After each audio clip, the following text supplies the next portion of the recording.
তো জীবন গড়বা কেমন? পৃথিবীও যদি কেউ সুন্দর করতে হয়, আখেরাত, দুইটাই, তাহলে যৌবনের সময় গোল্ডেন টাইম, গোল্ডেন পিরিয়ড, সোনালী সময়। কেউ যদি নিজে নিজে ভাবে যে আমি আল্লাহ চাহে তো একটা ভালো চাকরি করব, ভালো একটা ব্যবসা করব, আমি ভালো টাকা রোজগার করব, একটা ভালো বংশীয় মেয়ে বিয়ে করব, একটা ঘর দুয়ার করবো ইনশাআল্লাহ, সমাজে একটা ভালো অবস্থান নিয়ে চলবো, তাহলে এই দুনিয়ার এই পরিকল্পনাটাও যদি কেউ করে, তাহলে তাকে যৌবনে তার সময়টা কদর করে মেহনত করতে হবে। আবার সে যদি ভাবে আমি জাহান্নাম থেকে বাঁচবো, ডান হাতে আমল নামা নেওয়ার চেষ্টা করব, মিজানের পাল্লায় আমার নেকি যেন ভারী হয়, আমি চেষ্টা করব ফুলসেরাত যেন বিজলির গতিতে পার হইতে পারি, আমি চেষ্টা করব, তাহলে এর জন্য জাহান্নাম থেকে বাঁচা, জান্নাতে যাওয়া, খোদার কসম যৌবনেই চেষ্টা করতে হবে। 60 বছর বয়সে তো আর দুর্বলতার সময়, এই সময় তো কুলাইয়া পারে না, উনি একটা করলে আরেকটা ধরতে পারে না। ইচ্ছা থাকলেও বয়স্ক মানুষ তো হাজারো স্বপ্ন, ইচ্ছা বাস্তবায়ন করতে পারে না, বার্ধক্যের দুর্বলতার কারণ। দুর্বলতার কারণ মন তো অনেক কিছু তখন চায়, কিন্তু শরীর, সম্পদ, উপার্জন সবকিছুই তখন কমে যায়। ফলে আর ইচ্ছে থাকলো তার হাতে শক্তিও নাই, পকেটে টাকাও নেই, পকেটে টাকাও নেই। আল্লাহ তাআলা তোমাদেরকে বুঝার তৌফিক দান করে। নিজেদের এই হায়াতের কদর করো ভাই, কদর করো। সুস্থ সবল পূর্ণ শক্তির সময়টাকে কাজে লাগাও, কাজে লাগাও। দুনিয়াও গড়ো, আখিরাতও গড়ো। আল্লাহ তাআলা তৌফিক দেন। নবীজি সাল্লাল্লাহু আলাইহি ওয়াসাল্লাম যখন বলতেছিলাম মক্কার জীবনে যখন কালেমার দাওয়াত দিতেন, মানুষদেরকে আল্লাহর দিকে ডাকতেন, মক্কার কাফেরদেরকে, তখন নবীজি বিশেষভাবে দাওয়াতের কথা বললে, আল্লাহর কথা বলতে গিয়ে দুইটা কথা বলতেন। একটা হলো ঈমান গ্রহণ করিলে, কালেমা গ্রহণ করিলে জান্নাতের পুরস্কার কি হবে সেটাও শুনাইতেন। আবার গ্রহণ না করলে আল্লাহর আযাব কি হবে দুনিয়াতে এবং আখিরাতে সেটাও বলতেন। মানে নবীজি জান্নাতের সুসংবাদও দিতেন, আবার জাহান্নামের ভয়ও দেখাইতেন, আযাবের ভয়ও দেখাইতেন।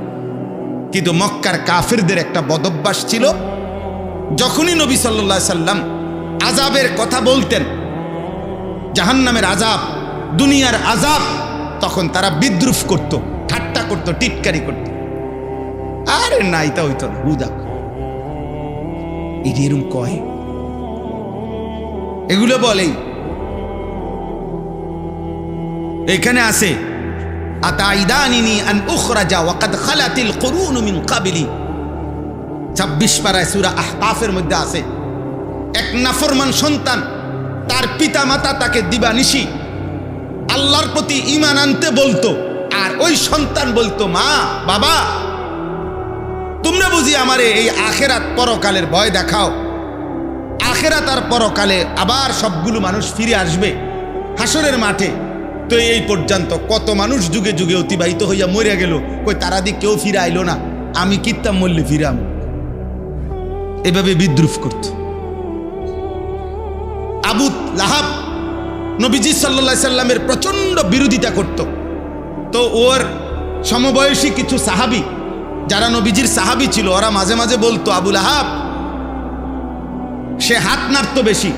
আবু লাহাবের বদভ্যাস ছিল নবীজির পিছনে পিছনে যাকেই নবীজি কালেমার দাওয়াত দিতেন, সে তাকে পিছন থেকে এরকম হাত নাড়া নাড়া নিষেধ করতো, মানে শূন্য না, এটি শূন্য না। তো সাহাবীরা তাকে বলতো, আবু লাহাব, আল্লাহ তো ইচ্ছে করলে তোমার হাতে আযাব দিতে পারে, হাত অবশ হইয়া যাইতে পারে। তখন সে, তাফসীরের মধ্যে আছে, আবু লাহাব পরের দিন সকালবেলা ওই সাহাবাদের এই কয়েকজনকে কাছে গিয়া বলতো, এই দেখো হাত, এ কিচ্ছু হয়েছে না, সাও তুমি যে কইলা আযাব দিব, কই আযাব কই, আমার হাত দিয়ে ঠিকই আছে। এত বড় গাদ্দার আছে, এত বড় বেয়াদব। এই ঠিক এরকম নবীজি একদিন এই মক্কার কাফেরদের সামনে আযাবের কথা বলছেন, যে দেখো আল্লাহর আযাব আসবে দুনিয়াতেও আখিরাতেও।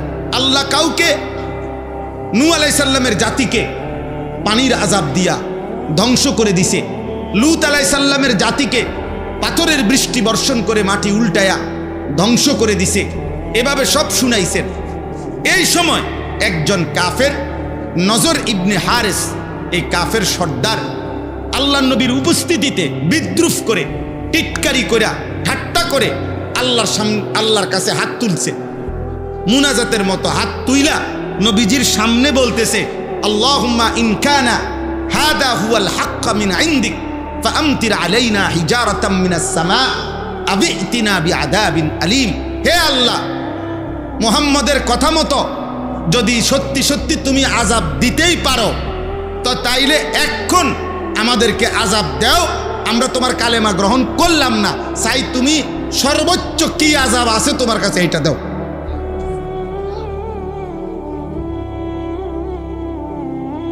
চিন্তা করছেন কেমন গাদ্দার? কারো ব্যক্তিগত যোগ্যতায় কেউ হেদায়েত পায় না। এই বিষয়টা শুধুই কেবল আল্লাহ তাআলার ফয়সালা। ফাইন্নাল্লাহা ইউদিল্লু মান ইয়াশা ওয়া ইয়াহদি মান ইয়াশা। আল্লাহ বলে, নিশ্চয়ই আল্লাহই যাকে চান গুমরাহ করেন, আল্লাহই যাকে চান হেদায়েত দেন। ফালা তাযহাব নাফসুকা আলাইহিম হাসারাত। আল্লাহ তাআলা বলেন, নবী অতএব বারবার আপনি কালেমার দাওয়াত দেওয়ার পরেও কেউ চূড়ান্ত প্রত্যাখ্যানই করছে, বারবার কোনোভাবেই ফিরতেছে না, আপনি এই কারণে ওই ব্যক্তির জন্য আফসোস করে নিজেকে শেষ করে দিয়েন। বরং আপনি আপনার জিম্মাদারি আদায় করবেন শতভাগ। বাকি ফয়সালা আমি আল্লাহর হাতে। ফয়সালা কার হাতে? আল্লাহ তাআলার হাতে। তো যেখানে রাসূলুল্লাহ সাল্লাল্লাহু আলাইহি ওয়াসাল্লামের ব্যাপারে আল্লাহ তাআলা ওনাকে এটা বলছেন, তো সেখানে আমি কি? অতএব আমি কোনো জল্লাদও না, দারোগাও না যে আমি আপনারে তরবারি কাঁধে নিয়ে বলবো যে এখন কালেমা গ্রহণ করবি, নাহলে একদম কল্লা হলাই দেব, এমন না। বরং সাধ্যের সবটুকু দিয়ে বলতে থাকা। কিন্তু ফয়সালা কার হাতে? হযরত নূহ আলাইহিস সালাম 950 বছর মানুষ, বুট বাদামও খাইও না, বাপ ছোট ভাই, বাবা আব্বা খাইও না, পরে পরে, ঠিক আছে? মনোযোগ দিয়ে শোনো, এমনি বসে থাকো চুপচাপ, বরকত হবে। ছোট বাচ্চাদের জেহান শক্তি ভালো থাকে, এমনি শুনে থাকলেও শুনতে শুনতে আরেকজনে পড়তেছে বলতেছে, এটা শুনলে অনেক কথা বলতে পারে, অনেক কথা। আমার ছোট মেয়ে 4 বছর 4.5 বছর বলে, আমার ছেলে কোরআন শরীফ পড়ে, ওর শুনতে শুনতে সূরা ফাতিহা বলতে পারে, হাদির গজল পুরাটা কইতে পারে, লম্বা প্রায় 5-7 মিনিট, তো এই তো শুনতে শুনতে বলতে পারে। এই জন্য বাচ্চাদের জন্য উচিত এমনি শুনতে থাকা, বাকি কাউকেই গাফলতের মধ্যে ছেড়ে না রাখা। তাইলে বললাম যে নূহ আলাইহিস সালাম 950 বছর মানুষকে আল্লাহর দিকে দাওয়াত দেওয়ার সময় 950 বছর এক এলাকায় একটি নির্দিষ্ট জনগোষ্ঠীকেই তিনি দাওয়াত দিয়েছেন। তখন পৃথিবীর মানুষই ছিল এই কয়জন, উনি যে কয়জনের সামনে ছিলেন, আল্লাহর দুনিয়ায় মানুষই ছিল এরা। তো তিনি এরপরে 950 বছর, এটা কোনো মামুলি কথা না, এটা কোনো খামখেয়ালি হিসাব। 950 টাকা আর 950 বছর এক কথা না, এক কথা মনে হয়? লম্বা সময়, অনেক লম্বা সময়। এই লম্বা সময় কথা বলেও তিনি বলতেন মানুষকে, ওয়ালা ইয়ানফাউকুম নুসহি ইন আরাদতু আন আনসাহা লাকুম ইন কানা আল্লাহু ইউরিদু আন ইউগভিয়াকুম হুয়া রাব্বুকুম ওয়া ইলাইহি তুরজাউন। তিনি বলতেন, হে আমার জাতি,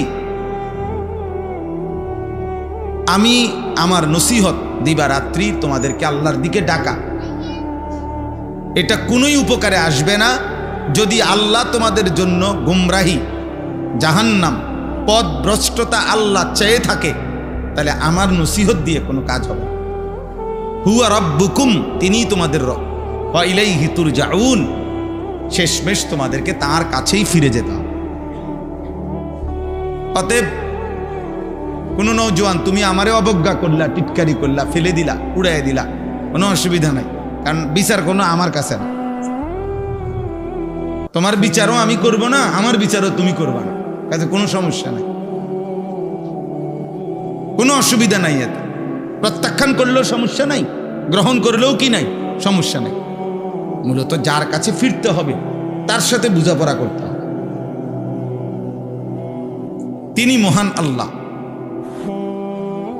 অতএব আমাকে ফাঁকি দিলে, বাবা মাকে ফাঁকি দিলে, এই সমাজ এই দেশকে ফাঁকি দিলে, কোনো ফাঁকিবাজ, কোনো পাপী যদি মনে করে সে চালাক, না, এটা চালাকির কিছু নেই। ওরা দেখলেও তেমন কিছু নাই, না দেখলেও তেমন কিছু। দুনিয়াবি কিছু ধমক, কিছু শাস্তি হইতে পারে, আবার নাও হইতে পারে, কিন্তু চূড়ান্ত মালিকের হাত থেকে ছুটবা কেন? রবের কাছ থেকে ছুটবেন কেন? আল্লাহ তাআলার পাকড়াও থেকে ছাড় পাবেন কিভাবে?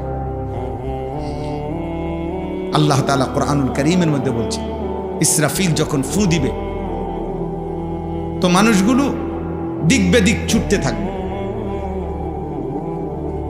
ইয়াকুলুল ইনসানু ইয়াউমাইদিন আইনাল মাফার। আর মানুষ তখন অস্থির, পাগল, মাতাল হয়ে একজন আরেকজনকে জিজ্ঞেস করবে, আজ পালাবো কোথায়? ভাই তুমি বলো, আমি কোথায় দাঁড়াবো? সে বলবে, আমারও জানা নেই, কারোই জানা নাই। কাল্লা লা ওয়াজার। আল্লাহ বলছে, না না বাবা, আজ কোথাও কোনো আশ্রয় নাই, জমিনের উপরে আর থাকা যাবে না। ইলা রব্বিকা ইয়াউমাইদিনিল মুস্তাকার। আজ শুধুই কেবল তোমার রব আল্লাহর কাছেই আশ্রয়, আল্লাহর কাছেই আশ্রয়। অতএব এটা জরুরি। এই কোরআন সুন্নাহর কথা, ওয়াজ মাহফিলের কথা, মসজিদের জুম্মার বয়ান, ওলামায়ে কেরামের নসিহত, চোখের পানি, আউলিয়ায়ে কেরামের দরদ মাখা বয়ান, এই সব কিছু দোস্ত আল্লাহর পক্ষ থেকে মূলত বলা, কিন্তু মূল ফায়সালা কার হাতে? ইব্রাহিম আলাইহিস সালাম এবং উনার আব্বা আজর, তো উনারাও বাপ পুত। ইব্রাহিম আলাইহিস সালাম, ইসমাইল আলাইহিস সালাম, উনারাও বাপ পুত। বুঝেন নাই হিসাবটা? কিন্তু এই বাপ পুত্র লক্ষবার চেষ্টা করছে বাবাকে ইমানদার বানাইতে, কিন্তু আল্লাহ তাআলা হেদায়েত দেন। আবার এই বাপ সন্তানকে ছোট্টবেলাতেই বলছে আল্লাহর কথা, যে আমি তোমাকে স্বপ্নে দেখছি, আল্লাহর হুকুমে জবাই করতেছি, তুমি কি বলো? ছেলে বলতেছে, নিঃসন্দেহে নিশ্চিন্তে আপনি আমার আল্লাহর হুকুম পালন করেন। তাহলে কি আশ্চর্য চিত্র! ইব্রাহিম আলাইহিস সালাম, তিনি তার পিতা, ওনাকে লক্ষবার বলেও চেষ্টা করেও কিন্তু হেদায়েত মিলল না। আবার ছোট্ট বাচ্চা 8 বছর 12 বছর না হইতেই সেই ইব্রাহিম আলাইহিস সালামেরই সন্তান, সে আল্লাহকে চিনল। তাহলে ফায়সালা মূলত কার? আল্লাহ তাআলা। ফায়সালা মূলত আল্লাহ তাআলা। ইউসুফ আলাইহিস সালাম ছোট্টবেলাতেই ঘর হারা, একবার কূপে ফেলে দিল। এরপরে বণিক দল ওনারে বাজারে নিয়ে গেল, ভাইয়া তোমরা এগুলো ঠিকঠাক করতে করতে আমার টাইম শেষ হয়ে যাবে, ঠিক 45 বা 50 যখন বাজবে আমার বয়ান শেষ হয়ে যাবে, আমি 10টার ভিতরে গাড়ি তুলবো আবার ইনশাআল্লাহ। অতএব দয়া করে স্বেচ্ছাসেবক হোক, যেই হোক, প্রত্যেকেই চেষ্টা করেন এই অল্প একটু সময় কথা শুনতে। সময়টুকু কাজে লাগাইলে ফায়দা হবে। এই জন্য বললাম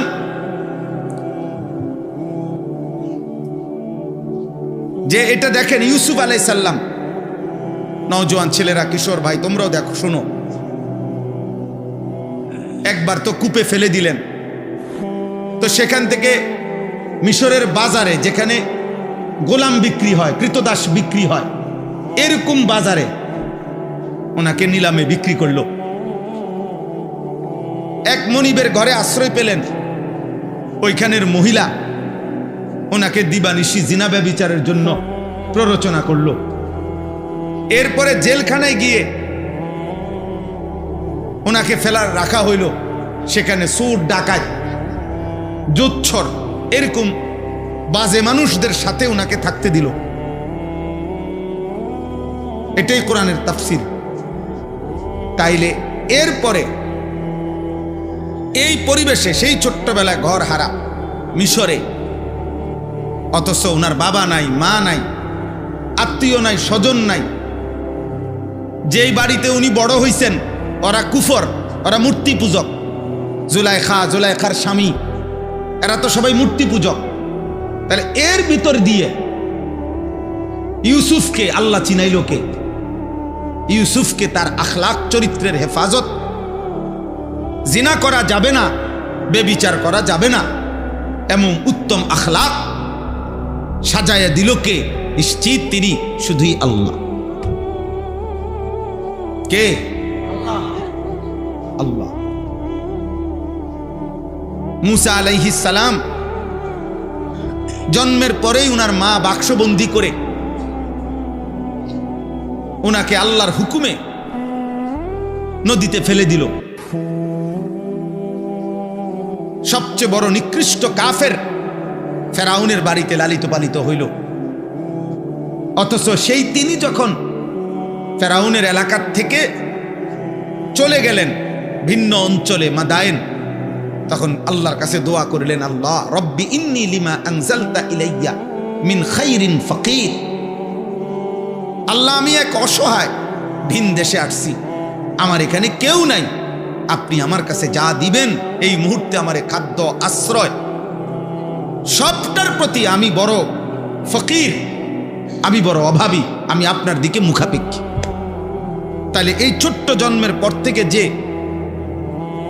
ফেরাউনের ঘরে লালিত পালিত হলো, অথচ তিনি আল্লাহ চিনলেন কেমনে? আল্লাহর কাছেই চাইতে হয়, এটা বুঝলেন কেমনে? ওনারে কে শিখাইলো, কে বুঝাইলো? এটা করলো কে? শুধুই আল্লাহ। আল্লাহর ফয়সালা। নূহ আলাইহিস সালাম নবী ছিলেন, অথচ ওনার স্ত্রী শেষ মুহূর্ত পর্যন্ত কাফের ছিল। কার ফয়সালা? লূত আলাইহিস সালাম নবী ছিলেন, অথচ শেষ মুহূর্ত পর্যন্ত ওনার স্ত্রী আযাবের মুহূর্তেও কাফের ছিল। নূহ আলাইহিস সালাম নবী ছিলেন, শেষ মুহূর্ত পর্যন্ত ওনার ছেলে কেনান, একটা ছেলে, সে মৃত্যুবরণ করেছে পানিতে ডুবে কুফরি অবস্থায়। তাহলে নবীর সন্তান হওয়ার পরেও হেদায়েত মিলল না। কার ফয়সালা? আল্লাহর ফয়সালা। প্রিয় নবী সাল্লাল্লাহু আলাইহি ওয়াসাল্লাম নবীজির 38 বছর একটানা নবীজির আশ্রয়, আদর, নবীজির অভিভাবকের দায়িত্ব পালন করেছে আবু তালেব। একদিন দুই দিন না, 38 বছর। নবী সাল্লাল্লাহু আলাইহি ওয়াসাল্লামের বয়স যখন 12 বছর, তখন আবু তালেবের হাতে দাদা আব্দুল মুত্তালিব নবীজিকে তুলে দিছে ইন্তেকালের সময়। আর নবীজির বয়স যখন 50 বছর, তখন আবু তালেবের ইন্তেকাল হয়েছে। এই 12 থেকে 50, 38 বছর।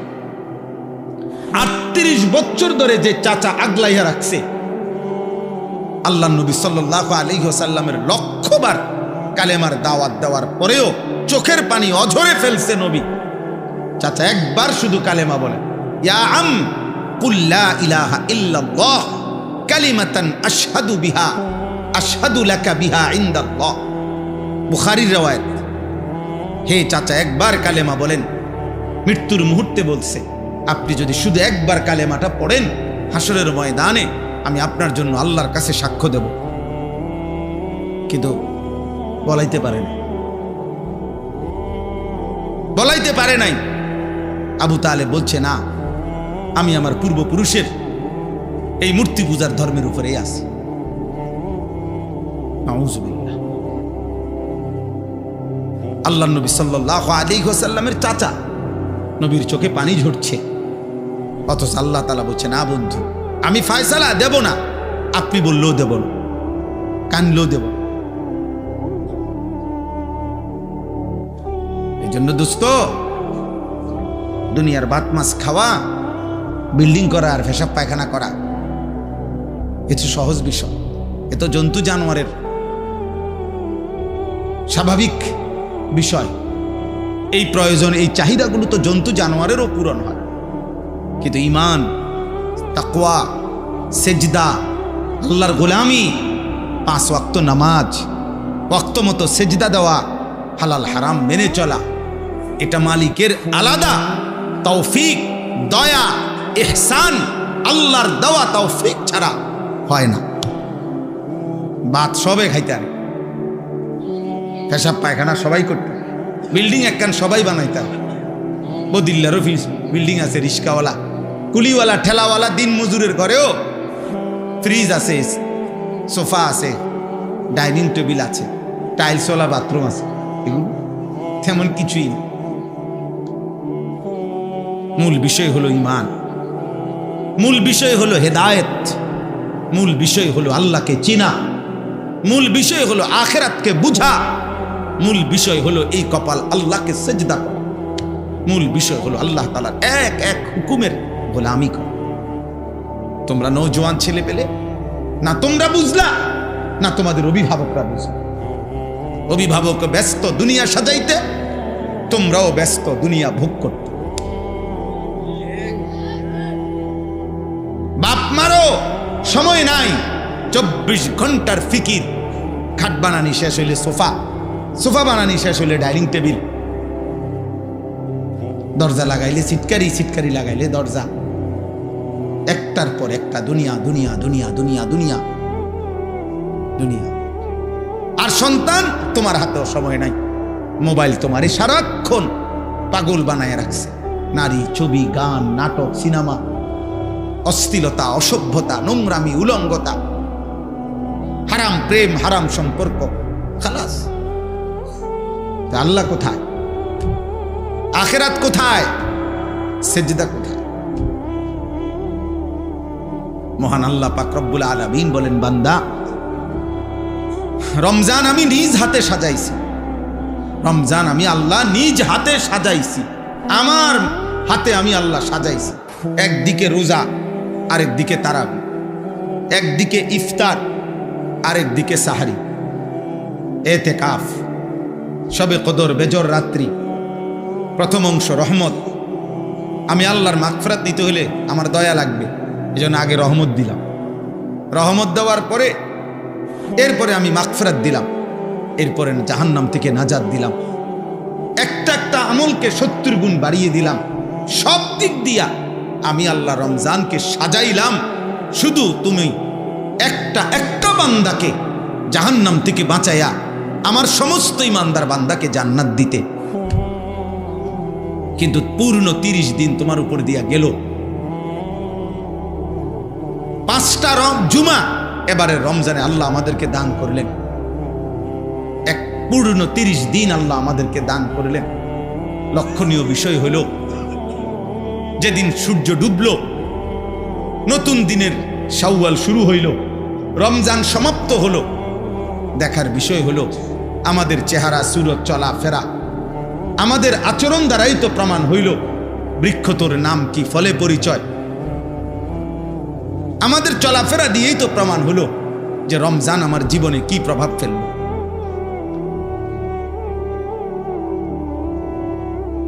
তাইলে সেদিন শুক্রবার সন্ধ্যা থেকে নিয়ে আজকের সোমবার এশা পর্যন্ত 5 ওয়াক্ত নামাজ যার কপালে জুটল না, এই নাফরমান 30 দিনের রমজান তার উপরে কি আসর করল? সূর্য ডুবার পর থেকে মুসলমানের যে সন্তান বাজি ফুটাইল, এই নাফরমানের উপরে রমজান কি প্রভাব ফেলল? ঈদের দিনে যেই অসভ্য মেয়েরা, মহিলারা বেপর্দা হাঁটলো, এই অসভ্য, বেহায়া, এই নির্লজ্জ মহিলাদের জীবনে, মেয়েদের জীবনে রমজান কি আসর করল?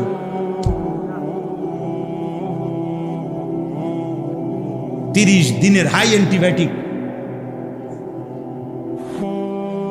রমজান আল্লাহ তাআলা দিছিলেন। এত বড় মাসের একদিনও কোনো প্রভাব থাকবে না। আগের মতো বিড়ি, আগের মতো সিগারেট যার জীবনে চাচা, আগের মতো চা দোকান, আগের মতো গালি, আগের মতো নাটক, সিনেমা, নর্তকী দেখা, আপনার উপর দিয়ে যে একটা রমজান পার হইল, এটা আপনার উপরে কি প্রভাব ফেলল? আপনি দিয়ে আগের মতো বিড়িয়ে খান, আপনি দিয়ে আগের মতো নর্তকী দেখেন, আপনি দিয়ে এখনো গালিয়ে দেন। ছি ছি ছি ছি, হায় হায় হায়, আফসোস। প্রত্যেকেই যার যার জায়গায় ভাবেন, আমিও ভাবি, আপনিও ভাবেন। রমজান পরবর্তী আমি একদিন ঈদের পর দিন, এই বছর না, আরো 1-2 বছর আগে, ঈদের পর দিন আমি কুমিল্লা কান্দিরপাড়, এক জোড়া জুতা খুব দরকার আমার, এই জন্য জুতা ভাবছি আর কি, যে আজকে যেহেতু ঈদের পর দিনে দেখি কোনো দোকানপাট যদি খালি টালি পাই, অবসর খোলা পাই, এক জোড়া জুতা কিনব, আমার দরকার ছিল। গেছি আমি, তো একটা দোকান খোলা পাইছি, তো দেখলাম যে উনি দোকানে আসে। আমি বললাম, ভাই আপনি আজকে ঈদের পর দিন দোকান খোলা রাখছেন? বললো যে হুজুর জুতা বেচার জন্য খুলি নাই, এই শেষের দিয়ে এই টাইমটা 10 দিন 15 দিন শুধু বেচা গেছি, কি বেচলাম, কদ্দুর বেচলাম, মাল আছে কি আছে না আছে, এগুলো কিন্তু হিসাব নেই। মানে আমার পুঁজি খাটাইলাম কত, মাল বেচা হইলো কত, এগুলোর বইয়ে বইয়ে মূলত কি মিলাইতেছি, এই জন্য দোকান খুলছি, না তো মূলত কি নাই, বেচার কোনো কি ছিল না, উদ্দেশ্যে খুলিনি। তাহলে এক কাস্টমার আর এক দোকানদারও নিশ্চিত রমজান শেষে এই 2-1 দিনের মধ্যে সে নিশ্চয়ই হিসাব মিলাইছে যে তার এই 1 মাসে বেচা কিনা কেমন হয়েছে, মিলাই নাই? তাহলে আমরাও মিলা। তোমরা যারা 15 বছর থেকে 14 বছর বয়স বা 15 বছর থেকে নিয়ে এবারে যার বয়স যে 80 বছর হোক আর 800 বছর হোক, আমি আপনি হিসাব মিলান। সাবালক যারা প্রাপ্তবয়স্ক, 14 বছরের পরে 15 বছরের ভিতরে, এই 1 বছরের ভিতরে একটা ছেলে প্রাপ্তবয়স্ক হয়, সাবালক হয়, তার উপরে শরীয়তের সমস্ত হুকুম বর্তায়, সে প্রাপ্তবয়স্ক হয়, তার প্রথম বীর্যপাত হয় 14 পরে 15-র আগে আগে। 13 থেকে 14 বছরে, এই 1 বছরের ভিতরে কোনো মেয়ে প্রাপ্তবয়স্ক হয়, সাবালিকা হয়, তার মাসিক ঋতুস্রাব শুরু হয়। তাহলে এই বয়স থেকে ছেলে মেয়ে, পুরুষ নারী আমরা হিসাব মিলানো উচিত। গত 1 মাসের রমজান পরবর্তী আমার উপরে, আপনার উপরে আল্লাহ তাআলা যে বলছেন লাআল্লাকুম তাত্তাকুন, আমি আল্লাহ রমজান দিলাম যেন তোমরা মুত্তাকি হইতে পারো, যেন এই যোগ্যতা তোমাদের মধ্যে আসে যে গুনাহ থেকে তোমরা বিরত হবে, নেক আমলে অভ্যস্ত হবে, এটা যেন তোমাদের মধ্যে এই শক্তি, এই স্পিরিট, এই জজবা তৈরি হয়। এজন্য আমি রমজান দিয়েছিলাম। তো এবার আমরা হিসাব করি এটা আমার মধ্যে আসছে কিনা। 3টা উদ্দেশ্যে আল্লাহ তাআলা রমজান কোরআনে উল্লেখ করছেন। এক হলো লাআল্লাকুম তাত্তাকুন, যেন তোমরা মুত্তাকি হইতে পারো। মুত্তাকি অর্থ হলো 2টা, গুনাহ ত্যাগ করা, নেক আমলে অভ্যস্ত হওয়া, এরে কি বলে? মুত্তাকি। আর হলো লাআল্লাকুম তাশকুরুন, তোমরা যেন আমি আল্লাহর কৃতজ্ঞতা, শুকর আদায় করতে পারো। আমার সমস্ত নিয়ামত আমার মর্জি মতো ব্যবহার করতে হবে, এই বুঝ, এই শুকর, এই কৃতজ্ঞতা আমি আল্লাহর প্রতি তোমাদের যেন হয়, এই জন্য আমি রমজান দিয়েছি। 3 নাম্বার হলো লাআল্লাহুম ইয়ারশুদুন, আমার সমস্ত বান্দা যেন হেদায়েতের রাস্তা, জান্নাতের রাস্তা পেতে পারে, এজন্য রমজান দেওয়া। এখন বলেন, আমিও হিসাব মিলাই, আপনিও মিলাই, আমরা প্রত্যেকের হিসাব মিলাই। যদি দেখেন সব কিছু আগের মতোই, চাল চলন, উঠা বসা, লেনদেন, কথাবার্তা, চুল, চেহারা, দব, আখলাক, চিন্তা, চেতনা সব আগের মতো, হায় না ফরমান, তাহলে রমজান তোর উপর দিয়া কি গেল? কে আসলো আর কে গেল? কি অর্জন হইল? এই জন্য আমার খুব ভয় হয়, খুব ভয় হয়। এ কথা মনে হয় যে রমজান শেষ হইতেই আবার আগের মতো পাপে গুনায়, যার যেই গুনাহ ছিল ওই গুনায় আবার আগের মতো যে লিপ্ত হয়ে গেল, সে যেন, আমার মনে হয় আর কি, সে যেন আল্লাহকে বৃদ্ধাঙ্গুলি দেখাইয়া আল্লাহকে বলল, তোমার রমজান তুমি নাও, তুমি দিছো, তুমি শেষ করছো, এটি তোমারটি তোমার কাছে রাখো, আমি নাফরমান আগের মতোই রইলাম। সে যেন আল্লাহর কাছে বলতেছে, দাও, তোমার কাছে আযাব থাকলে দাও, কি করবা করতে আরো করো, আমি আমি মিথ্যাই বলবো, আমি নাচ গান জিনা ব্যভিচার মদ জুয়া সুদ কিস্তি হারাম, আমি এর মধ্যেই থাকবো, আমি বেপরদাই চলবো। আহা, আল্লাহ তাআলা আমাদেরকে বুঝ দান করেন। চলেন এবারে এই আয়াতগুলো শুনেন। এই আয়াতগুলোর বক্তব্য আমাদের এই আচরণের কিছুটা কাছাকাছি, এই জন্য এই আয়াতগুলো পড়ছি।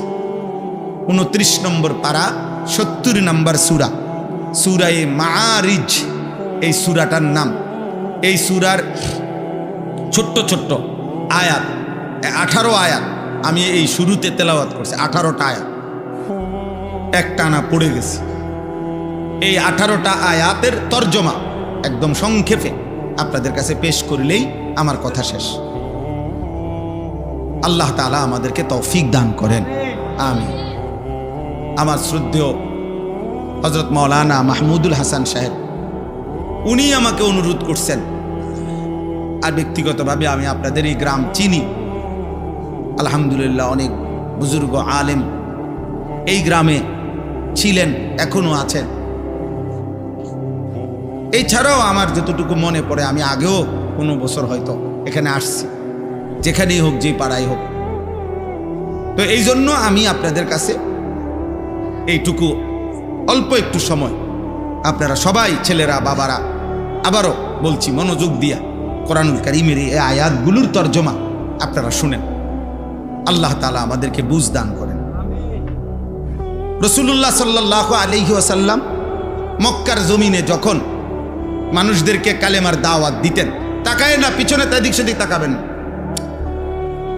তাকাইলে মনোযোগ নষ্ট হয়ে যায়। আমি এই জন্য শক্ত বললাম আর কি, মোবাইল টিপলে, মোবাইল নিয়ে ব্যস্ত হইলে, বুট বাদাম খাইলে, আরবি ভাষার একটা গুরুত্বপূর্ণ মূলনীতি আছে, নতিজা আর জালের তাবে হয়, ফলাফল নিকৃষ্টতার অনুগামী হয়। এটা একটা মানে মূলনীতি, মানে হলো কি, মন্দ এবং ভালো দুই জিনিস মিশ্রিত হইলে ফলাফল মন্দটার আলোকে আসে।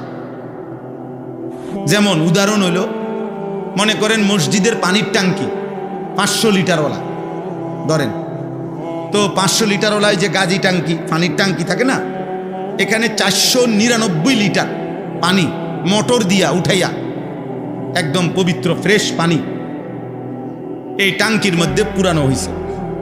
আর 1 লিটার অথবা হাফ লিটার 500 গ্রাম পেশাব এটার সাথে মিশানো হয়েছে। তাহলে 499 লিটার পানি আর আধা লিটার পেশাব মিশ্রিত হওয়ার পরে ফলাফল কি? না মানে ফতুয়া কি, মাসলা কি? তাহলে কি আসছে? ফলাফল নিকৃষ্টতার কি হয়? এটারে কয় নতিজা আর জালের তাবে। আগাইয়া কইব বাবু জায়গা নেই। আচ্ছা দেখো না ভাই, একটু একটু 1 ইঞ্চি 1 বিঘত জায়গা আগাইয়া বসেন, অনেকে যে বসতে পারতেছে না, একটু একটু আগাইয়া বসেন। আসেন সবাই, সময় নাই তো, দ্রুত করেন। ওই কথা কয়, আর কথা কয় তো মক্তব ছুটি ইলে না, এখনো তো ঘন্টা ফিরছে না, ছুটি দিছেন, তাই কথা বলেন কেন? মাশাআল্লাহ। জি, আরো ফাঁকে ফাঁকে জায়গা আছে, তোমরা ভাই নওজোয়ান বসার চেষ্টা করো, আর না হইলে একটু সময় দাঁড়াইলে কিচ্ছুই করো। জি চলেন, তো বলতেছিলাম নতিজা আর জালের তাবে হয়, ফলাফল নিকৃষ্টতার আলোকে হয়। এই জন্য ওয়াজ এবং মোবাইল দুইটা যদি একসাথে চলে তাহলে ফলাফল আসবে মোবাইল, বুঝেন না? ওয়াজ এবং বুট একসাথে চললে ফলাফল আসবে বুট। মানে তুমি হ্যাঁ হ্যাঁ, না না, এটা রসিকতা করছি না, এটাই বাস্তবতা। এই জন্য অসৎ বন্ধু, অসৎ সঙ্গ, চরিত্রবান ছেলেও যদি অসৎ ছেলের সাথে, অসৎ মানুষের সাথে মিশে, ফলাফল আসে অসৎ, মাইনাস আসে, প্লাস আসে না। এই জন্য নিয়ম হইল কোনো অসৎ মানুষকে, কোনো চরিত্রহীনকেও সংশোধন করার সিস্টেম, তার সাথে মিশে যাওয়া, তার মতো আচরণ করা নয়। যে সে যেহেতু বিড়ি খায়, আমিও আস্তে আস্তে কিছুদিন আগে খাই বিড়ি, ধীরে ধীরে তারে বুঝাইয়া ঠিক করে এলাম, জি না, এটা সিস্টেম না। সিস্টেম হলো নিজেকে নিরাপদ দূরত্বে রেখে, নিজের ঈমান আমল শতভাগ ঠিক রেখে সংশোধনের চেষ্টা করা, আল্লাহর কাছে দোয়া করা, কারণ ফয়সালা কার হাতে? আল্লাহ। এটা জরুরি বিষয়। হ্যাঁ, আপনি হিন্দু মেয়ের সাথে প্রেম করতে করতে ধীরে ধীরে তারে মুসলমান বানাইবেন না, আপনার কাছে ইসলামে তো ঠেকা লাগছে না। এটা আপনাকে বলে নাই আল্লাহ, এটা আপনাকে রাসূলুল্লাহ সাল্লাল্লাহু আলাইহি সাল্লাম বলে নাই, এটা হারাম। বিবাহ বহির্ভূত, মুসলিম হোক আর অমুসলিম হোক, বিবাহ বহির্ভূত যেই কোনো মহিলা, মেয়ে, বিবাহিত হোক অবিবাহিত হোক, তার সাথে যে কোনো রকমের সম্পর্ক করা এটা শতভাগ হারাম। এটা প্রেম নয়, জিনা, ব্যভিচার। এটা ফলাফল আসবে মন্দ। বরং আপনার যদি তারে ইমানদার বানাইবার দর, আপনি আপনার ঈমান আমল ঠিক রেখে, আখলাক ঠিক রেখে আপনি তাকে কালেমার দাওয়াত দেন। এই জন্য বাপ, যাই হোক, তাহলে আমি বলতে চাচ্ছিলাম কেন, ওই যে কথাটা, যে এই বুট খাইলে, বাদাম খাইলে, বসে বসে জিমাইলে, মোবাইল টিপলে এই মানুষগুলোর পরিবর্তন হয় না। আমার জীবনের অভিজ্ঞতা এটা। অসংখ্য মুরব্বী বয়স্ক লোক আছে মসজিদে প্রথম কাতারে, 30 বছর ধরে, এবারা আজকে প্রথম কাতারে নামাজ পড়ে, কিন্তু 30 বছর ধরে ইমাম সাহেবের কেরাত উনি সবার আগে শুনে, কারণ উনি তো প্রথম কাতারে নামাজ পড়ে, কিন্তু 30 বছর পর্যন্ত কোনোদিন দিল দিয়া শুনে নাই, যার কারণে 30 বছরও ওনার বিবেকে এটা আসে না যে আমার কোরআন শরীফ সূরা কেরাত শুদ্ধ করা দরকার। উনি ওই দাদা কইছে বানতাম দান, বানতে আসি ও দাদান, এ ও দাদানে বানতে আসি, বুঝেন নাই? উনি ওনার ওই অশুদ্ধ সূরা কেরাতেই নামাজ পড়ে। তাহলে আপনি শোনেন না ইমাম সাহেব কেমনে পড়ে? আপনি এটা আকলে ধরেন আপনার যে কিরে হুজুরে কেমনে পড়ে, আমি কেমনে পড়ি? তো হুজুরে বেহেশতে যাইতে হইলে শুদ্ধ কোরআন শরীফ পড়তে হবে, আর আপনি অশুদ্ধ কোরআন শরীফ পড়া মসজিদে টাকা 10,000 দিয়া আপনি বেহেশতে যাইবেন গা? বেহেশত আপনার আব্বার সম্পত্তি, হ্যাঁ? বেহেশত আপনার মামুর বাড়ি। আপনি 2 কাতার টাইলসের টিয়া দিয়া দিবেন আর বেহেশতে যাইবেন গা? বেহেশতের দাম কি? এই 4টা ফ্যান আর 1 কাতার টাইলসের টাকা, এত মামুলি হয়ে গেল। তাইলে আমি বেহেশতে যাইতে হইলে, আমার জন্য, আমি হুজুর, আমি বেহেশতে যাইতে হইলে মহিলাও দেখা যাবে না, নাটকও দেখতে পারতাম না, সিনেমাও দেখতে পারতাম না, মানুষের বেডির লোকে কথাও কইতে পারতাম না, সুদও খাইতে পারবো না, কিস্তিও নিতে পারবো না, কোরআন শরীফও শুদ্ধ করতে হবে, 5 ওয়াক্ত নামাজও জামাতে পড়তে হবে, আর আপনি বিড়ি খাইতে খাইতে সাদো আনে গপ মারতে মারতে বেহেশতে যাইবেন গা? এটা কোন ইনসাফ হইল? না না, এটা ইনসাফ হয়েছে নি তো বলেন মিয়া? আমরা খামখেয়ালি মনে করি। দোস্ত, বাপ, চাচা, ভাই, জওয়ান, পর্দার আড়ালের মা, বোন, আখেরাত কোনো মামুলি বিষয় নয়। আখেরাত, হাসরের মাঠ, এটা তামাশা না, তামাশা না, তামাশা না, মস্কারি না। এটা কোনো মেম্বার চেয়ারম্যানের মেল মিটিং না, এটা কোনো গ্রামের মেল মিটিং না, এটা হাসরের ময়দান। এই এখন শুনেন, এখানে শুনবেন, এক্ষুনি বলতেছি। আল্লাহ তাআলা হাসরের ময়দানের চিত্র, পাপী এবং নাফরমান, কাফের, বেঈমান, জাহান্নামী হাসরের ময়দানে আল্লাহর সামনে কি পেশ করবে, কি বলবে, জাহান্নাম থেকে বাঁচার জন্য, আগুন থেকে বাঁচার জন্য আল্লাহ এখানে বলছেন।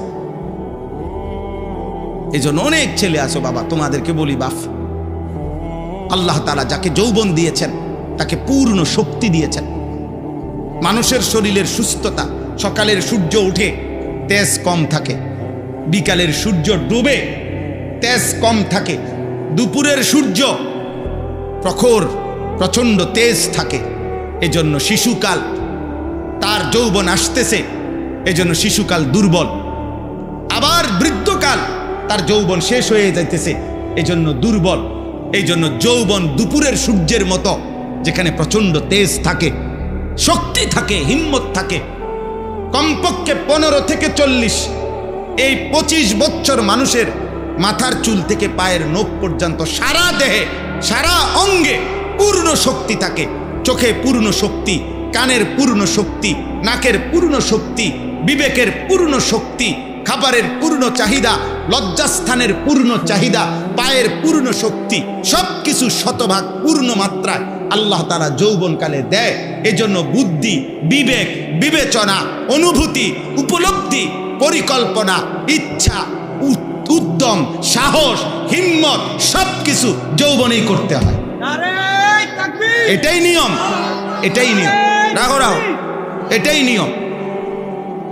এই যৌবন সুন্দর সময়টা, 18 বছরের ছেলে 6 ঘন্টা 8 ঘন্টা ব্যয় করে দিলা মোবাইল টিপতে টিপতে, তো জীবন গড়বা কেমন? পৃথিবীও যদি কেউ সুন্দর করতে হয়, আখেরাত, দুইটাই, তাহলে যৌবনের সময় গোল্ডেন টাইম, গোল্ডেন পিরিয়ড, সোনালী সময়। কেউ যদি নিজে নিজে ভাবে যে আমি আল্লাহ চাহে তো একটা ভালো চাকরি করব, ভালো একটা ব্যবসা করব, আমি ভালো টাকা রোজগার করব, একটা ভালো বংশীয় মেয়ে বিয়ে করব, একটা ঘর দুয়ার করবো ইনশাআল্লাহ, সমাজে একটা ভালো অবস্থান নিয়ে চলবো, তাহলে এই দুনিয়ার এই পরিকল্পনাটাও যদি কেউ করে, তাহলে তাকে যৌবনে তার সময়টা কদর করে মেহনত করতে হবে। আবার সে যদি ভাবে আমি জাহান্নাম থেকে বাঁচবো, ডান হাতে আমল নামা নেওয়ার চেষ্টা করব, মিজানের পাল্লায় আমার নেকি যেন ভারী হয়, আমি চেষ্টা করব, ফুলসেরাত যেন বিজলির গতিতে পার হইতে পারি, আমি চেষ্টা করব, তাহলে এর জন্য জাহান্নাম থেকে বাঁচা, জান্নাতে যাওয়া, খোদার কসম যৌবনেই চেষ্টা করতে হবে। 60 বছর বয়সে তো আর দুর্বলতার সময়, এই সময় তো কুলাইয়া পারে না, উনি একটা করলে আরেকটা ধরতে পারে না। ইচ্ছা থাকলেও বয়স্ক মানুষ তো হাজারো স্বপ্ন, ইচ্ছা বাস্তবায়ন করতে পারে না, বার্ধক্যের দুর্বলতার কারণ। দুর্বলতার কারণ মন তো অনেক কিছু তখন চায়, কিন্তু শরীর, সম্পদ, উপার্জন সব কিছুই তখন কমে যায়। ফলে আর ইচ্ছে থাকলো তার হাতে শক্তিও নাই, পকেটে টাকাও নেই, পকেটে টাকাও নেই। আল্লাহ তাআলা তোমাদেরকে বুঝার তৌফিক দান করে। নিজেদের এই হায়াতের কদর করো ভাই, কদর করো। সুস্থ সবল পূর্ণ শক্তির সময়টাকে কাজে লাগাও, কাজে লাগাও। দুনিয়াও গড়ো, আখিরাতও গড়ো। আল্লাহ তাআলা তৌফিক দেন। নবীজি সাল্লাল্লাহু আলাইহি ওয়াসাল্লাম যখন বলতেছিলাম, মক্কার জীবনে যখন কালেমার দাওয়াত দিতেন, মানুষদেরকে আল্লাহর দিকে ডাকতেন, মক্কার কাফেরদেরকে, তখন নবীজি বিশেষভাবে দাওয়াতের কথা বললে, আল্লাহর কথা বলতে গিয়ে দুইটা কথা বলতেন। একটা হলো ঈমান গ্রহণ করিলে, কালেমা গ্রহণ করিলে জান্নাতের পুরস্কার কি হবে সেটাও শুনাইতেন। আবার গ্রহণ না করলে আল্লাহর আযাব কি হবে দুনিয়াতে এবং আখেরাতে সেটাও বলতেন। মানে নবীজি জান্নাতের সুসংবাদও দিতেন, আবার জাহান্নামের ভয়ও দেখাইতেন, আযাবের ভয়ও দেখাইতেন। কিন্তু মক্কার কাফেরদের একটা বদভ্যাস ছিল, যখনই নবী সাল্লাল্লাহু আলাইহি সাল্লাম আযাবের কথা বলতেন, জাহান্নামের আযাব, দুনিয়ার আযাব, তখন তারা বিদ্রুপ করত, ঠাট্টা করত, টিটকারি করত। আরে না, এটা হইতো না, বুঝা এরম কয়, এগুলো বলেই। এখানে আছে আতাইদানিনি আন উখরাজা ওয়া কাদ খালাতিল কুরুন মিন ক্বাবলি, 26 পারায় সূরা আহকাফের মধ্যে আছে। এক নাফরমান সন্তান, তার পিতা মাতা তাকে দিবানিশি আল্লাহর প্রতি ঈমান আনতে বলতো, আর ওই সন্তান বলতো, মা বাবা তোমরা বুঝি আমারে এই আখেরাত পরকালের ভয় দেখাও, আখেরাত আর পরকালে আবার সবগুলো মানুষ ফিরে আসবে, হাসরের মাঠে। তো এই পর্যন্ত কত মানুষ যুগে যুগে অতিবাহিত হইয়া মরিয়া গেল, কই তারা দিক কেউ ফিরে আইলো না, আমি কিত্তাম মরলে ফিরাম, এভাবে বিদ্রুপ করত। আবু লাহাব নবীজি সাল্লাল্লাহু আলাইহি সাল্লামের প্রচন্ড বিরোধিতা করত। তো ওর সমবয়সী কিছু সাহাবী যারা নবীজির সাহাবী ছিল, ওরা মাঝে মাঝে বলতো আবু লাহাব সে হাত নাড়তো বেশি। আবু লাহাবের বদভ্যাস ছিল নবীজির পিছনে পিছনে যাকেই নবীজি কালেমার দাওয়াত দিতেন সে তাকে পিছন থেকে এরকম হাত নাড়া নাড়া নিষেধ করতো, মানে শূন্য না, এটি শূন্য না। তো সাহাবীরা তাকে বলতো, আবু লাহাব আল্লাহ তো ইচ্ছে করলে তোমার হাতে আযাব দিতে পারে, হাত অবশ হইয়া যাইতে পারে। তখন সে তাফসীরের মধ্যে আছে আবু লাহাব পরের দিন সকালবেলা ওই সাহাবাদের এই কয়েকজনকে কাছে গিয়া বলতো, এই দেখো হাত, এ কিচ্ছু হয়েছে না, চাও তুমি যে কইলা আযাব দিব, কই আযাব কই, আমার হাত দিয়ে ঠিকই আছে। এত বড় গাদ্দার আছে, এত বড় বেয়াদব। এই ঠিক এরকম নবীজি একদিন এই মক্কার কাফেরদের সামনে আযাবের কথা বলছেন যে দেখো আল্লাহর আযাব আসবে দুনিয়াতেও আখিরাতেও। আল্লাহ কাউকে নূহ আলাইহিস সালামের জাতিকে পানির আযাব দিয়া ধ্বংস করে দিছে, লূত আলাইহিস সালামের জাতিকে পাথরের বৃষ্টি বর্ষণ করে মাটি উল্টায়া ধ্বংস করে দিছে, এভাবে সব শুনাইছেন। এই সময় একজন কাফের নজর ইবনে হারেস, এই কাফের সর্দার আল্লাহ নবীর উপস্থিতিতে বিদ্রুপ করে টিটকারি করে ঠাট্টা করে আল্লাহর কাছে হাত তুলছে, মুনাজাতের মতো হাত তুইলা নবীজির সামনে বলতেছে, আল্লাহুম্মা ইন কানা হাদা হুয়াল হাক্ক মিন ইনদিক ফাআমতির আলাইনা হিজারাতাম মিনাস সামা আবিতিনা বিআযাবিন আলীম। হে আল্লাহ, মুহাম্মদের কথা মতো যদি সত্যি সত্যি তুমি আযাব দিতেই পারো তো তাইলে এখন আমাদেরকে আযাব দাও, আমরা তোমার কালেমা গ্রহণ করলাম না, চাই তুমি সর্বোচ্চ কি আযাব আছে তোমার কাছে এটা দাও।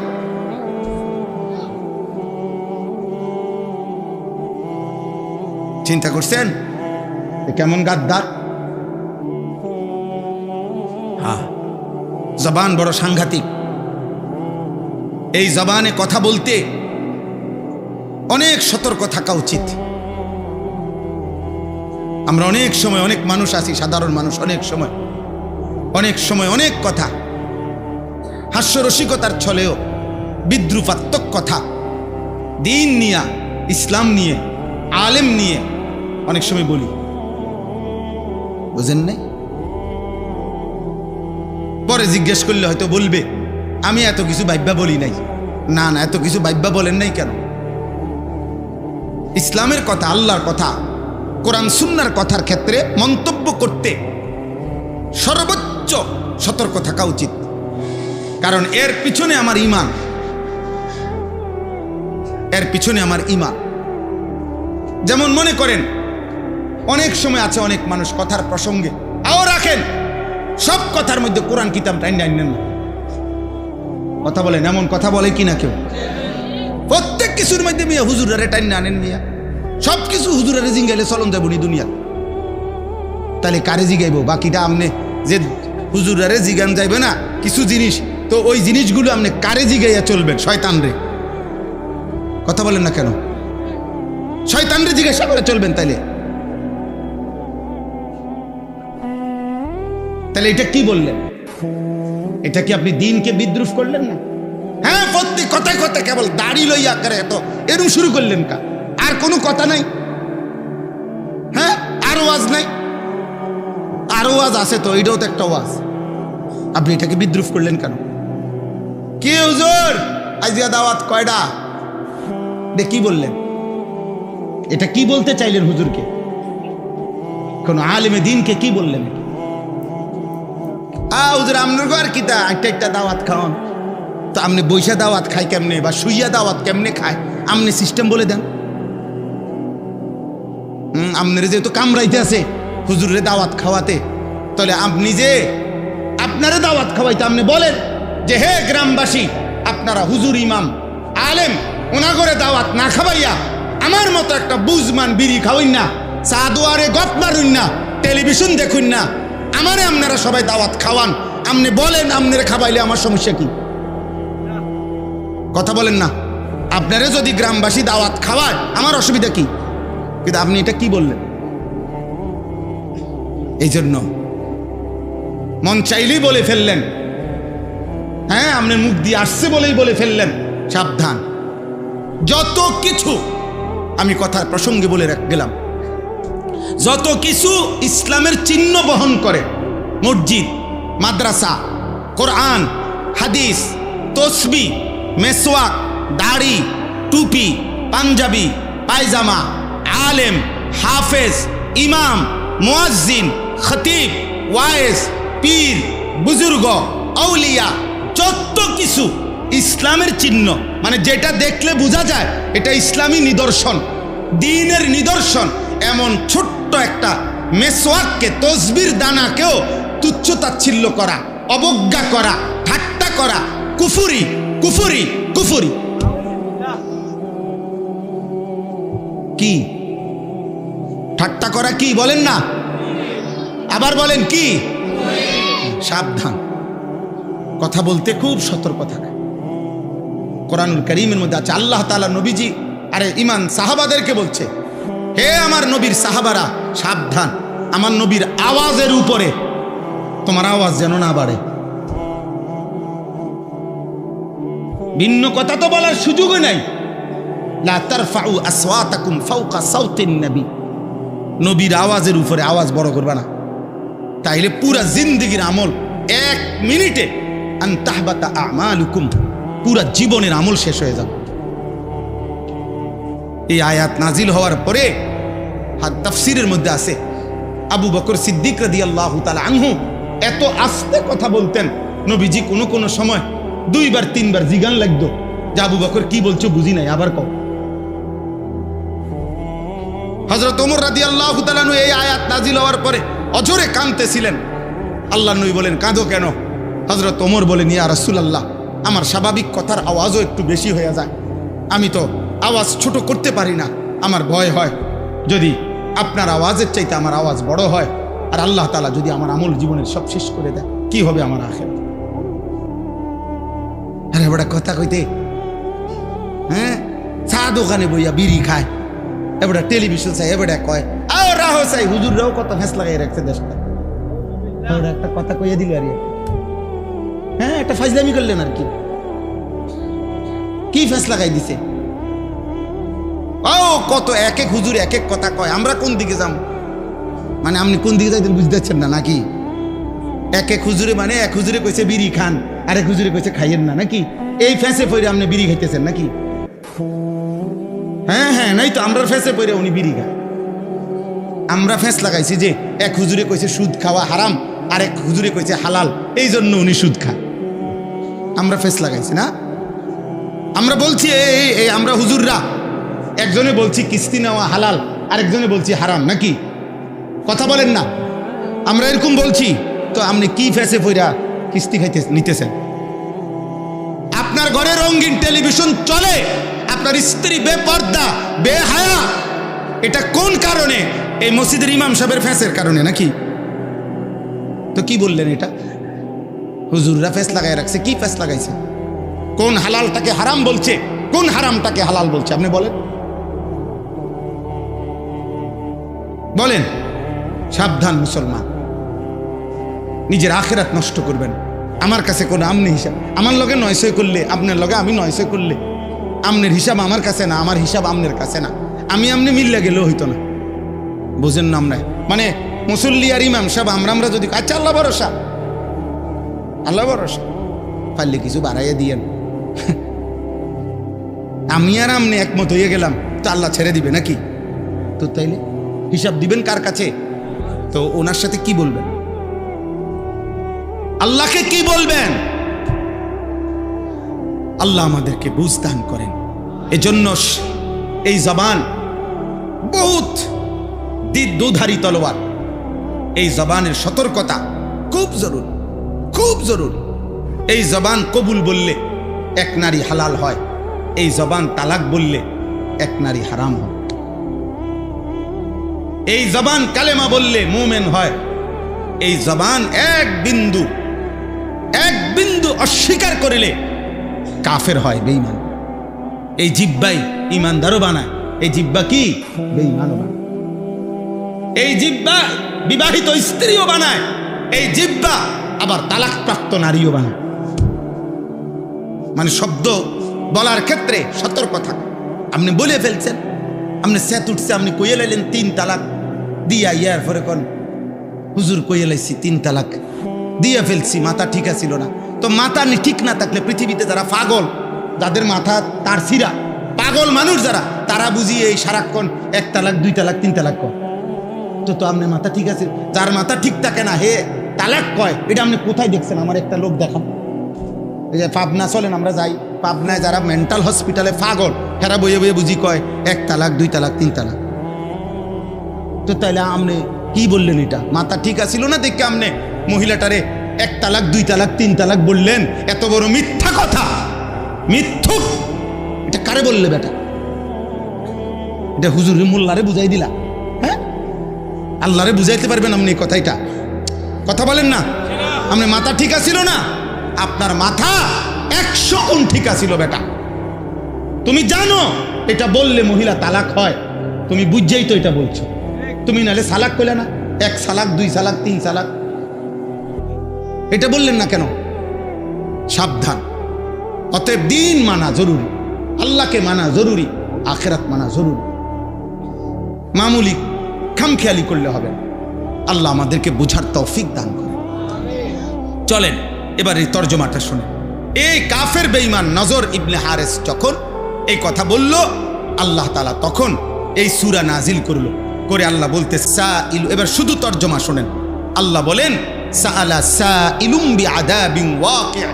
নবী বন্ধু, আপনার সামনে এক বেঈমান, নিশ্চিত যেই আযাব আমি আল্লাহর পক্ষ থেকে আসবে, এই আযাব নিজের থেকে আমি আল্লাহর আযাব চাইতেছি, আপনার সামনে কামনা করছে আমি আল্লাহর কাছে, আপনি দেখতেছেন। পরে বলেন লিল কাফিরিনা লাইসা লাহু দাফি'। নিশ্চিত এই আযাব কাফের বেঈমান নাফরমানদের জন্য আসবেই আসবে, আর এই আযাব প্রতিহত করার মতো ক্ষমতা কারো হবে না। কেন? কারণ মিনাল্লাহি জিল মাআরিজ, সর্বোচ্চ ক্ষমতা, মর্যাদা, সম্মান, ইজ্জত অধিকারী, সর্বোচ্চ ক্ষমতার অধিকারী যেই মহান আল্লাহ, এই আযাব আসবে সেই আল্লাহর পক্ষ থেকে। আর ওই মাওলার আযাব, ওই মাওলার সিদ্ধান্ত ঠেকাইতে পারে এমন শক্তি কায়নাতের কারো নাই। আছে? তারুজুল মালাইকাতু ওয়ার রূহু ইলাইহি।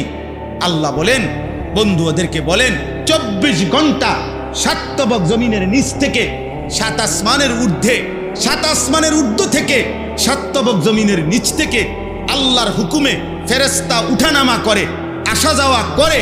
কোটি কোটি ফেরেশতা, যে মালিক ফয়সালা দিলে জমিনে ফেরেশতা বৃষ্টি নিয়ে আসে, যেই মালিক ফয়সালা দিলে জমিনে ফেরেশতা রোদ নিয়ে আসে, যেই মালিক ফয়সালা দিলে জমিনে ফেরেশতা আল্লাহ তাআলার জমিনে প্রতিনিয়ত আল্লাহর সিদ্ধান্ত বাস্তবায়ন করে, যেই ফয়সালা আল্লাহ দিলে কোরআন জিব্রাইল নবীর কাছে তাৎক্ষণিক নিয়ে আসে। তাহলে 24 ঘন্টা যেখানে ফেরেশতারা জমিন থেকে আসমানে, আসমান থেকে জমিনে আল্লাহর হুকুম আনা নেওয়া করছে, সেই আল্লাহ আযাব দিতে চাইলে ওই আযাব পৌঁছাইতে আল্লাহর পক্ষে 1 সেকেন্ডও দেরি হবে না। তবে চূড়ান্ত আযাব কোন দিন হবে? এখন দিচ্ছি না কেন? ও বলতেছে এখন দিতাম। আল্লাহ বলে, বন্ধু ওরে বলে দেন চূড়ান্ত আযাবের জন্য আমি একটা দিন নির্ধারণ করছি, এই জন্য আজকে দিচ্ছি না। কথা বোঝেন নাই? আমার একটা কি আছে? ফয়সালা আছে, একটা দিন আমি ঠিক করছি, ওই সময়ের কারণে এখন দিচ্ছি না। সেই দিনটা কোন দিন? ফি ইয়াউমিন কানা মিকদারুহু 50 আলফ সানা। সেটা হচ্ছে হাসরের দিন, আখিরাতের দিন, যেই দিনের লম্বা দৈর্ঘ্য হবে একদিন 50,000 বছর। সেদিন বুঝবে আযাব কাকে বলে, সেদিন বুঝবে কষ্ট কাকে বলে, সেদিন বুঝবে যন্ত্রণা কাকে বলে। 50,000 বছর, 50,000 বছরের একদিন, 50,000 বছর। বুঝতেছেন কিছু?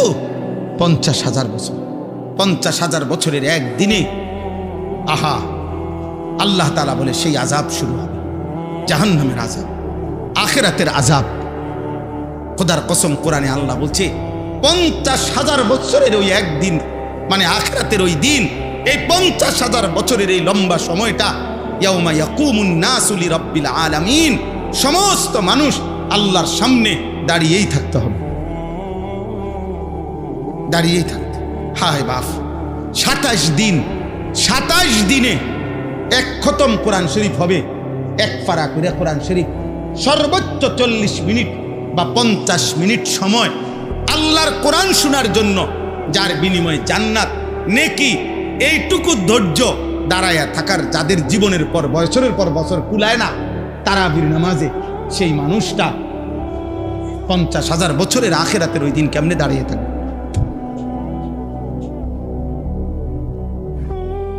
কথা বলেন এই চাচারা, বাবারা, কি বুঝে বিড়ি খাইতেছেন? আপনি বুঝেন কি বুঝে নর্তকী দেখেন, চা দোকানে আড্ডা দেন, কথায় কথায় গালিগালাজ করেন, এখনো সুদ কিস্তির মধ্যে লিপ্ত আছেন। হায় আব্বা, আপনি বুঝেন আপনি আসলে কি বুঝাইতে চাচ্ছেন, কি করছেন। নিজের উপরে দয়া করেন, নিজের উপরে রহম করেন, রহম করেন। এত বড় রমজান আপনার উপর দিয়া চলে গেল, আপনার কলিজার মধ্যে কোনো নড়াচড়া করতে পারল না, আফসোস। ফাসবির সাবরান জামিলা। অতএব বন্ধু আমার, যত বিদ্রুপ ঠাট্টাই করুক না কেন, আপনি ধৈর্য ধরেন। ইন্নাহুম ইয়ারাউনাহু বাঈদা। বেঈমান, নাফরমান আর পাপী মনে করে আখিরাত অনেক দূরে। ওয়া নারাহু কারীবা। অথচ আমি আল্লাহ নিজ চোখে যেন দেখতেছি আখিরাত কাছে, আখিরাত কাছে। ইন্নাহুম ইয়ারাউনাহু বাঈদা।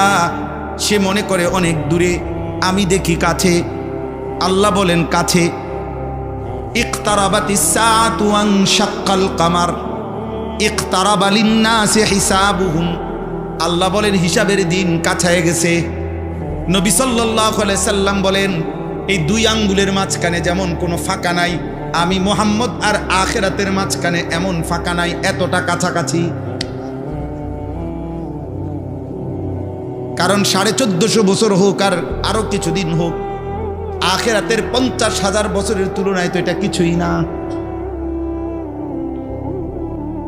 আর দ্বিতীয়ত এটাও একটা বিষয় যে যে যখন মৃত্যুবরণ করে তার আখিরাত তো শুরুই হয়ে গেল, সে তো আর দুনিয়ায় ফিরবে না। তা এরপরে দুনিয়ায় থাকলেই কি, ইসরাফিল ফু না দিলেই কি, আপনি তো আর আইতেন না। কথা বোঝেন নাই? আমার মৃত্যুর পরে যদি আরো 500 বছর পরেও ইসরাফিল ফু দেয় দোক না, কিন্তু আমি তো নাই, তো আর দুনিয়া ভোগ করার সুযোগ আছে আমার? তো তার লাভ কি? এরপরে দুনিয়া থাকলেই কি না থাকলেই কি, আমি তো মরে গেছি। ইয়াউমা তাকুনুস সামাউ কাল মুহল ওয়া তাকুনুল জিবালু কাল ইহন ওয়া লা ইয়াসআলু হামিমুন হামিমা ইউবাসসারুনাহুম। এখানে আল্লাহ 3টা কথা বলছে। শোনো বান্দা, যেদিন ইসরাফিল ফু দিবে, কিয়ামত শুরু হবে, তো 7 আসমান তামা সীসা আগুনের মধ্যে গলাইলে যেরম গলে গলে পড়তে থাকে, 7 আসমান এভাবে গলিত তামার মতো গলে গলে পড়তে থাকবে। 1 2 অতাকুনুল জিবালু কাল ইহন। তুলা, তুলা লেফ তোষকের তুলা, যেরকম লেফ তোষক বানাইবার আগে ধুনায়, ধুনানো বুঝেননি? মেশিন দিয়া হোক আর বাইরে ইয়া হোক, ধুনায় না?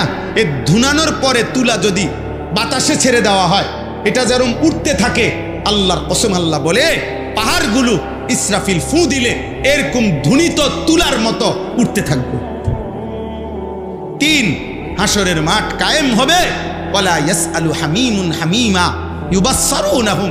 পৃথিবীতে যার সাথে যার কলিজার বন্ধুত্ব ছিল, সর্বোচ্চ ঘনিষ্ঠ বন্ধুত্ব ছিল, সেই আপন বন্ধু ওই বন্ধুকে সচক্ষে কাছে দেখবে, কিন্তু খোদার কসম একজন আরেকজনকে কিছুই জিজ্ঞেস করবে। 4 নাম্বার এই শেষ কথা, এটা ইয়াওয়াদ্দুল মুজরিমু লাউ ইয়াফতাদি মিন আযাবি ইয়াউমাইযিন বিবানি।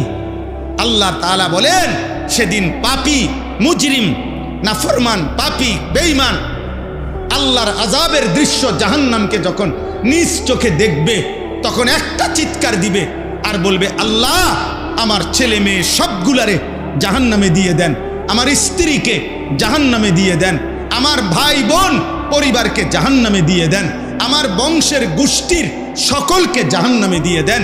এই পৃথিবীর কিয়ামতের মাঠে এখন যারা দাঁড়িয়ে আছে সকলকে জাহান্নামে দিয়ে দেন, তবুও আমি একা আমার জাহান্নাম থেকে বাঁচাই। ইয়াওয়াদ্দুল মুজরিমু লাউ ইফতাদি মিন আযাবি ইয়াউমিইদিন বিবানি ওয়া সাহিবাতিহি ওয়া আখিহি ওয়া ফাসিলাতিহি আল্লাতী তু'যি ওয়া মান ফিল আরদি জামিআ সুম্মা ইউনজি। ফেরেশতা বলবে, এটা তোমার স্ত্রী। বলছে, আরে ফালা জাহান্নামে, আমারে বলো বাঁচাইতে। আরে তোমার বাপ মা, আরে রাখ মা বাপ, আমারে বলো বাঁচাই। ইয়া রব্বি নাফসি নাফসি, আয় করিম আমাকে বাঁচা। এই নাফরমান এটা বলবে, পাপী এটা বলতে থাকবে। আল্লাহ বলেন, কাল্লা, কখনোই হবে না বান্দা, কাল্লা, কখনোই না। ইন্নাহা লাযা, নিশ্চিত জাহান্নামের লেলিহান আগুনে এখন তোকে ফেলা হবে। নাজ্জাআতাল লিশ-শাওয়া, আর প্রথম সেকেন্ডে তোর চামড়া খসিয়ে ফেলা, চামড়া তুলে ফেলা। তাদউ মান আদবারা ওয়া তাওয়াল্লা ওয়া জামাআ ফাআওয়া। এই শেষ কথা হলো আল্লাহ তাআলা বলেন, দোস্ত নওজোয়ান শুনতেছো বাপ, জাহান্নাম আল্লাহ নিজে বলেন নাফরমান পাপীকে দেখে দেখে মিথ্যুক আল্লাহ যদি মাফ না করে, সুদখোর, ঘুষখোর, কিস্তিখোর, লুণ্ঠনকারী, মদখোর, নেশাখোর, জুয়ারি, জিনাকার, বেবিচারী, বেহায়া, বেপর্দা, বেঈমান, মুশরিক, মুনাফিক, কাফের, সমস্ত নাফরমান আল্লাহ যদি মাফ না করে কোনো পাপীকে, তো ওই জাহান্নাম নিজে আল্লাহ বলতেছে জাহান্নামের আগুন তারে ডাক দিবে, ওই নাফরমানকে আগুনে ডাক দিবে, ডাক দিয়া বলবে, এদিকা এই বেঈমান এদিকা। না, খোদার কসম এই আয়াতের অর্থ এটা। তাদউ মানে জাহান্নাম ডাকবে, মান আদবারা ওয়া তাওয়াল্লা, যে আল্লাহর একটা একটা হুকুম থেকে মুখ ফিরাইয়া নিছিল, ওয়া জামাআ ফাআওয়া, দুনিয়ার জীবন শুধু সম্পদ জমা করে আগলাইয়া রাখছিল, দুনিয়াটারে খুঁট দিয়া ধরে রাখছিল, দুনিয়া ছাড়তে চায় নাই, সম্পদ ছাড়তে চায় নাই। কিসের হালাল কিসের হারাম, কিসের জাকাত কিসের সাদকা, কিসের হজ কিসের উমরা, কিসের দান কিসের সাদাকা। আমি রাক্ষস, আমারে তো সব দরকার, আমি তো মরবো না। আল্লাহ বলেন এরকম পাপী, দুনিয়া লুবি, সম্পদ লুবি, চরিত্রহীন, আল্লাহর হুকুম থেকে বিমুখ, তাদেরকে জাহান্নামের আগুন ডেকে ডেকে জাহান্নামে ঢুকায় ফেলে। আল্লাহ আমাকে মাফ করে দেন, আল্লাহ আমাদের সবাইকে মাফ করে দেন। অতএব বন্ধু আমার, দোস্ত আমার, সারা পৃথিবীর বিনিময়ে একজন নাফরমান চাইবে নিজেকে বাঁচাইতে, কিন্তু কাল্লা, কখনোই হবে। অতএব এই কিশোর নওজোয়ান তোমাদের সবাইকে বলি, ওই দেখেন ওই কিছু কিছু ছেলে এমন অসভ্য, এদেরকে বলার পরেও এই মোবাইল দিয়ে এই ভিডিও, বদনসিব কোনোভাবেই বদলাবে না। গাদ্দার, গাদ্দারের কথা হইল, হুজুর তোর আব্বা বলল আমি আমার কামে করব। হ্যাঁ হ্যাঁ, এটা জানো না মিয়া, এটা হলো বহুত বড় দুর্ভাগ্য যে আল্লাহ তার কোনোভাবে, আল্লাহ দয়া না করলে, বলছি না পরিবর্তন, কমপক্ষে বিবেকটা একটু হইল নরম হওয়া, এটা আল্লাহর দয়া ছাড়। এই দিল পাথর হয়তো মানুষ হাত দিয়ে ভাঙ্গা লাইতে পারবে, কিন্তু এই দিল নরম করা, খোদার কসম, এটা আল্লাহ তাআলার ফয়সালা, আল্লাহর ফয়সালা।